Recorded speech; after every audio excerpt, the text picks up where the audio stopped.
بعض الاخوه هنايا اللي ساكنين في اوروبا وبالخصوص بفرنسا حتى هما بدورهم بغاو يتهناو شي حاجه سميتها الكرا وبغاو يشريو دارهم حتى هما ويستقروا مع وليداتهم وعائلتهم، لكن الاغلبيه منهم عندهم زوج ديال العوائق. اولا عائق مادي لان ما كتكونش الفلوس عندهم واجده باش هكذا يحطوها كاش ويشريو المحل ديالهم، وثانيا عائق ايديولوجي او ديني حيث انهم ما كيفضلوش يطلبوا قروض بنكيه وهكذا ينخرطوا في مشروع ربوي بالنسبه لهم. لهذا ان شاء الله من خلال هذا الفيديو ديال اليوم غادي نحاول نعطيكم واحد زوج ديال الطرق فعاله باش هكا تشريو داركم بدون فوائد بنكيه. الطريقه الاولى واللي ما غاديش نتعمق فيها اكثر وهي لاشا اون فياجي.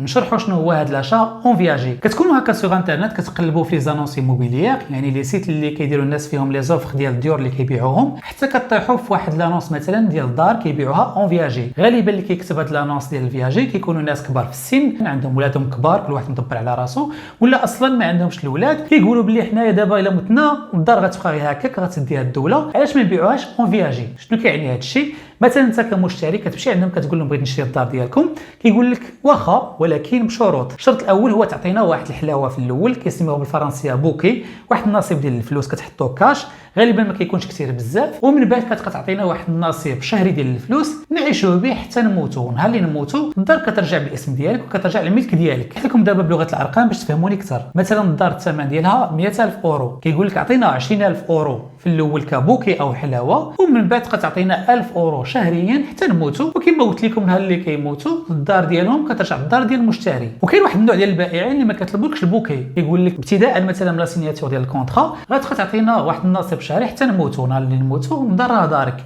ولكن هذا النوع ديال البائعين اللي كيطلبوا منك او كيختاروا هذا النوع ديال المعاملات اللي ما كيطلبولكش يعني البوكي، فداك الفيرسمون الشهري اللي كتعطيه لهم كيكون مرتفع نسبيا مقارنه مع الناس ولا هما نيتي اللي طلبوا لك ان بوكي. حتى في هذه الحاله نشرح لكم بلغه الارقام باش تفهموني. الا عطيتنا البوكي يعني عطيتنا 21,000 اورو خطره وحده نهار الاول غتبقى تعطينا غير 1000 اورو شهريا حتى نموتوا. ولكن الا ما عطيتناش داك البوكي يعني داك النصيب في الاول كاش غتبقى تعطينا شهريا 3000 اورو.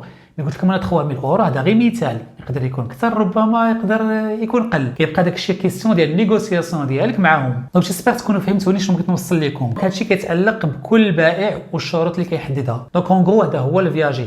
قلت شهريا ماشي بالضروره شهريا، انت وشنو يتفاهموا معاك. يقدر يقول لك مثلا كل 3 موا يعني تريمستريال، يقدر يقول لك داك الفيرسمون كتعطيه لنا كل 6 موا سيمستريال، ولكن غالبا كيتفاهموا انك داك الشيء تعطيه لهم شهريا يعني مونسيوال. دونك هذا الشيء كامل كيتعلق بشحال غادي يعيشوا دوك مالين الدار، يعني شحال ما طال العمر ديالهم شحال ما زاد لو نومبر ديال الفيرسمون ديالك ليهم. ولا كانوا توفاو دغيا فهنا كتلقى راسك فيرسيت لهم عدد قليل ديال الفيرسمون وانت رابح في لافاق، حيت قامت لك الدار رخيصه اضعاف مضاعفه مقارنه مع الثمن ديال السوق. هذه الطريقه فهي مخالفه للشرع، اخلاقيا سي ديسكوتابل لانها كتخليك كتمنى دغيا يموتوا صحابين الدار باش هكا ما تبقاش تدفع لهم شهريا وهكذا تستافد من الدار من بعد. وهذا الشيء جبت لكم اخلاقيا سي ديسكوتابل.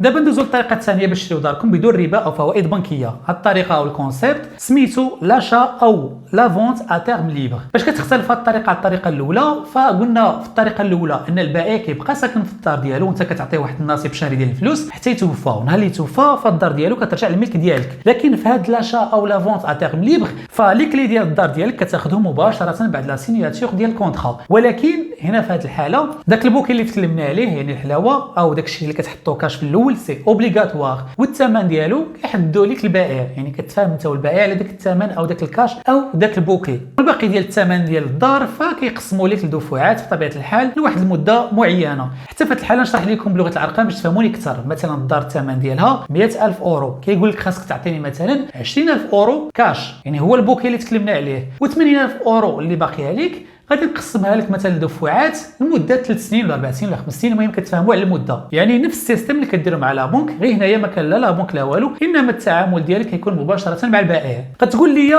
وشنو هو الانتيغي ديال البائع انه يبيع الدار ديالو بهذه الطريقه؟ الانتيغي ديالو يا اخي اختي وهو ان دوك الدفعات او لي مونسياليتي اللي غتدفعهم ليه فكيكونوا معفيين من الضرائب، ماشي بحال شدهم مثلا كاش مجموعين من خلال البيع كلاسيكي. ثاني حاجه وهو ان مثلا الدار ديالو الا كانت ثقيله في البيع فإلا باعها بهذه الطريقه فكتمشي دغيا. علاش؟ لان الناس كيعجبها هذا النوع ديال لي ترانزاكسيون. داكشي علاش مثلا يلاقي انسان اون فياجي ولا لاشا يعني اتيرم ليبر كيمشي دغيا كيشريها واصلا ما كيبقاش ينيغوسي بزاف الثمن. دونك هذه انتيري اخرى باش البائع يبيع فاسيلمون ودغيا لو بيان ديالو. حاجه اخرى خاصكم تردوا لها البال واللي غالبا كلشي كيديرها في الكونطرا، وهي ان البائع مثلا القانون كيسمح له في حاله ما مثلا راتيت نتايا شي دفعه ما دفعتهالوش، شي مونسياليتي ما خلصتوش فيها، فالقانون كيسمح ليه ياخذ لك هذوك الدفعات اللي دفعتهم من قبل ويريكيبيري الدار ديالو. نقاط الاختلاف اللي كاينه بين الفياجي ولاشا او لا فونت ا تيرم ليبر، ففي حاله وفاه البائع فانت ملزم انك تكمل الفيرسمون لي زيغيتي يعني الورثه. دونك فوالا بالنسبه لي هادو هما زوج ديال الطرق اللي بغيتو تشريو داركم في اوروبا بدون ربا او فوائد بنكيه.